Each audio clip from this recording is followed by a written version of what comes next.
नमस्कार दोस्तों। मैं अपने करंट अफेयर सीरीज़ में एक दूसरा टॉपिक में आपको आज डिस्कस करने जा रहा हूं। वैसे अगर आप डेली 4-5 करंट अफेयर्स भी डीपली पढ़ें तो एक साल में आपके पास काफ़ी अच्छा कलेक्शन हो जाएगा जो आपकी परीक्षा के लिए उपयोगी होगा। तो जो टॉपिक है हमारा आज का वह है सिविल सर्विस बोर्ड।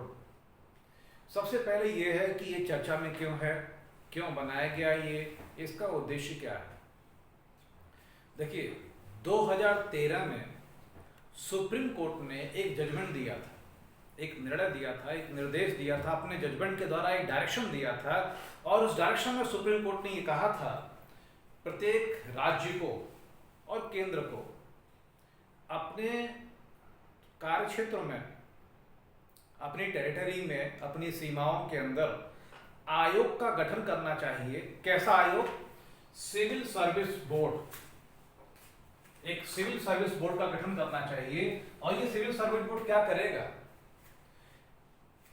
आईएएस अधिकारियों के स्थानांतरण के संदर्भ में यह निगरानी रखेगा, देखरेख करेगा और इस बात पर निर्णय लेगा कि कहीं किसी अधिकारी के साथ मनमाना बर्ताव राज्य के द्वारा न किया जाए। यद्यपि यह बोर्ड राज्य के द्वारा ही गठित होगा और राज्य का जो चीफ मिनिस्टर होगा वह इस बोर्ड का प्रमुख हो, मतलब उसमें मेन अंतिम निर्णय उसी का होगा, लेकिन फिर भी एक ट्रांसपेरेंसी आएगी। कई बार राजनीतिक कारणों की वजह से प्रशासनिक अधिकारियों को राज्य के अंदर एक जिले से दूसरे जिले के अंदर अनवरत उनका स्थानांतरण होता रहता है। इससे प्रशासनिक कार्यक्षमता प्रभावित होती है।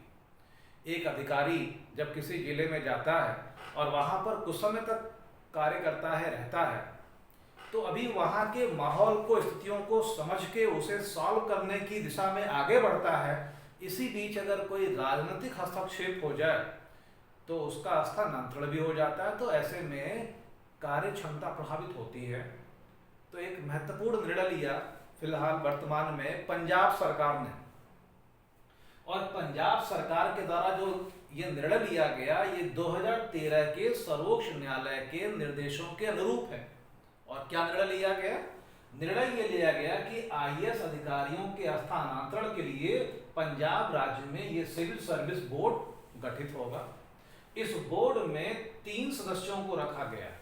और मैंने जैसा भी कुछ देर पहले आपको बताया था कि जो अंतिम निर्णय होगा वो निर्णय किसका होगा? राज्य के मुख्यमंत्री का होगा। लेकिन फिर भी यह एक स्वागत योग्य कदम है और निश्चित रूप से आगे कुछ समय में हमें पंजाब में हो सकता है कि और ज़्यादा प्रशासनिक दक्षता देखने को मिले।